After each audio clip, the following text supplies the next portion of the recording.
Good morning mga kataladi. For today's video, gagawa tayo ng pork binagoongan. So yan na nga, pumasok ako sa tindahan, may tumubo ng puno dito. May bunga na siyang tanglad, tsaka talong, tsaka sili. Sakong-sakto sa pork binagoongan ko yan. Yan yung kailangan ko eh. Pero hindi ko kailangan yung tanglad, yung talong tsaka sili lang. Kaya talong sili lang yung pinitas ko dyan mga Mars. Ayan. So, yan, di ba ang ganda ng halaman? Perfect, may laman pang talong sa kasili. Swak na swak sa pork binagoong ko. Ayan. So, for today's video, gagawa tayo ng pork binagoongan. Kailangan natin dito is yung talong, siling green, and kamatis. So, and then, as usual, yung mga sibuyas, bawang, yan. So, and then, ang pinaka-ingredient or pinaka-main or pinaka-star sa lutong to, yung bagoong. Kasi hindi maging binagoongan yan kung walang bagoong, di ba? So, yan. So,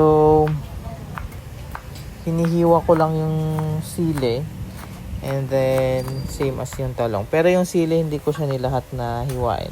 Kasi magpiprito din ako ng sili para ipang toppings or pang dagdag. Kasi ako personally gusto ko talaga yung may siling buo na sa binagoongan nilalagay or pinipiga ko siya or pinipisa ko siya kasama ng patis sa kalamansi. Perfect yun na combo sa binagoongan. So ayan, so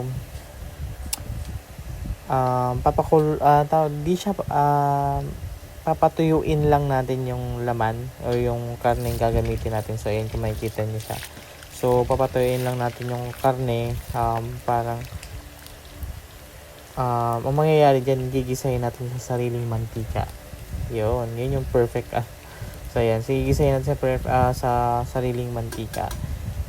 So, habang nagpapatuyo ako nung karne, nagpilito muna natin yung talong na gagamitin. So, ayan. Medyo nanlalaban yung talong mga kasi medyo natatalsikan tayo ng mainit-init na mantika. Medyo na trauma na tayo sa mga mantikang nakakatalsika. Hanggang ngayon may sugat pa din yung kamay ko dahil sa mantikang tumatalsika.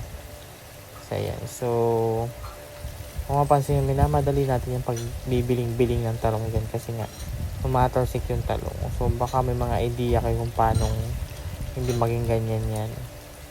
Hindi pa ako nakapag-check dito sa YouTube eh. Pero may mga hack siguro yan.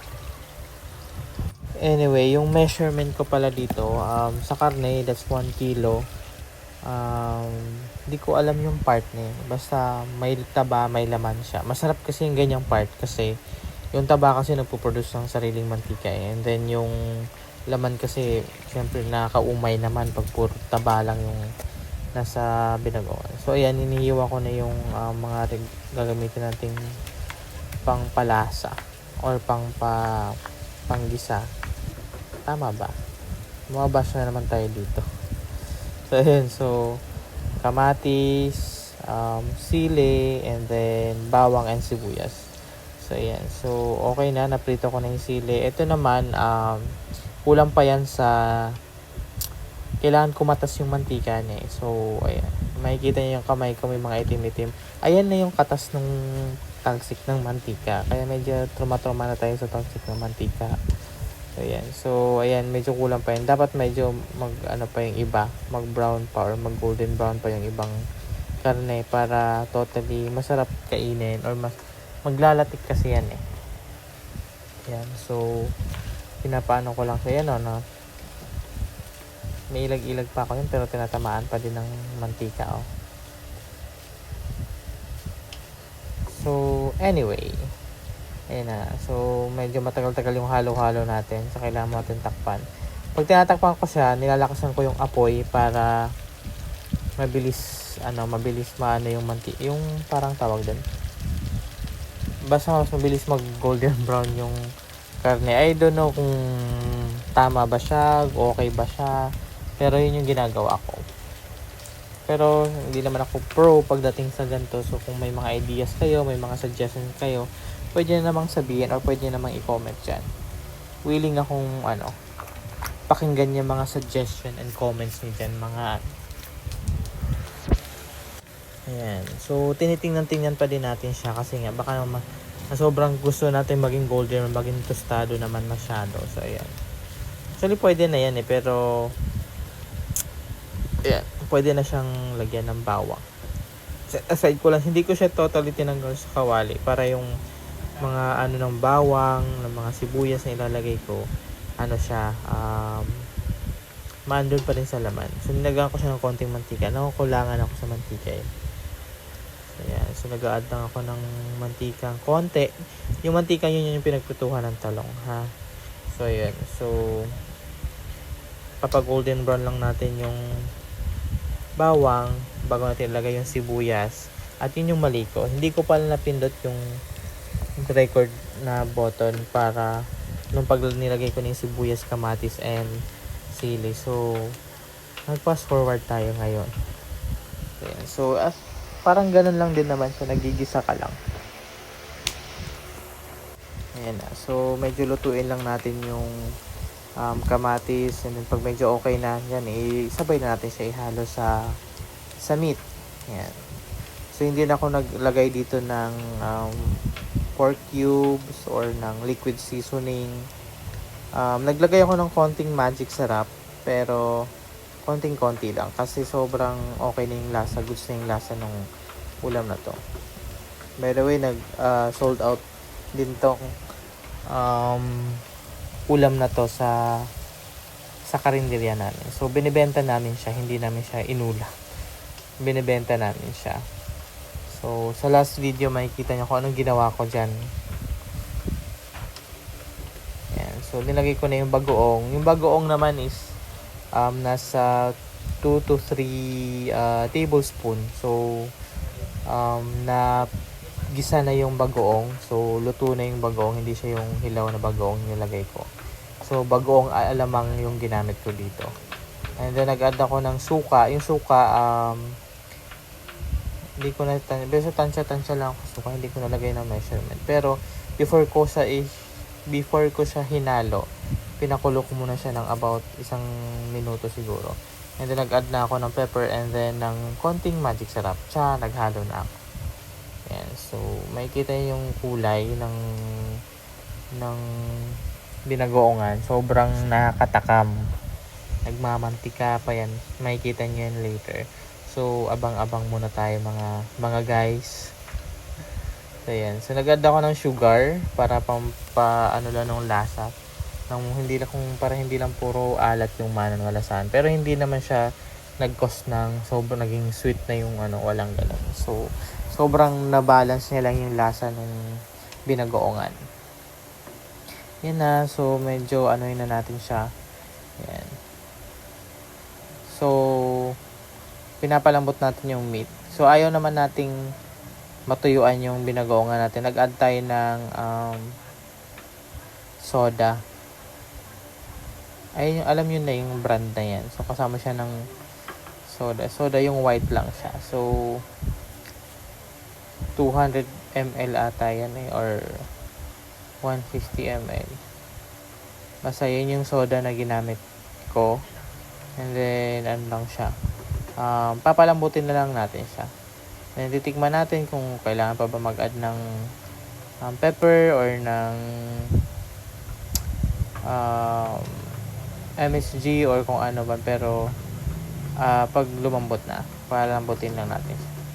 Yan na, papalambutin na natin in 5, 4, 3, 2, 10. Look lang. Anyway, mabilis lang tong ingredients, mabilis lang tong lutuin na. So kaya-kaya mo siyang gawin kung nag-crave ka ngayon na mismo. So yan, in-add na natin yung piniritong talong and then yung sili. Yan, so nag-add na tayo dyan. Yan.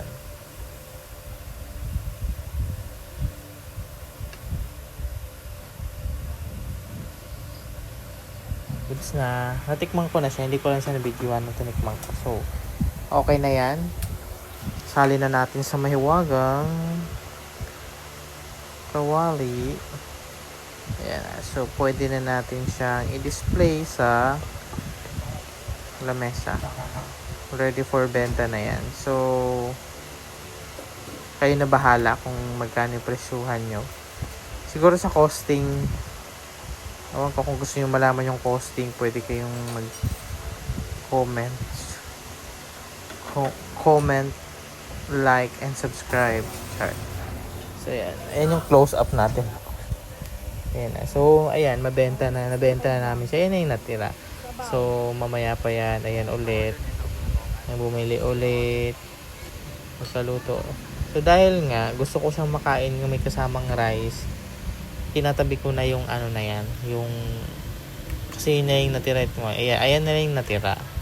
Kakain pa ako. Ayan, dami ko kumain. So, pinatabi ko na yung, ano na yan, para matikman din namin.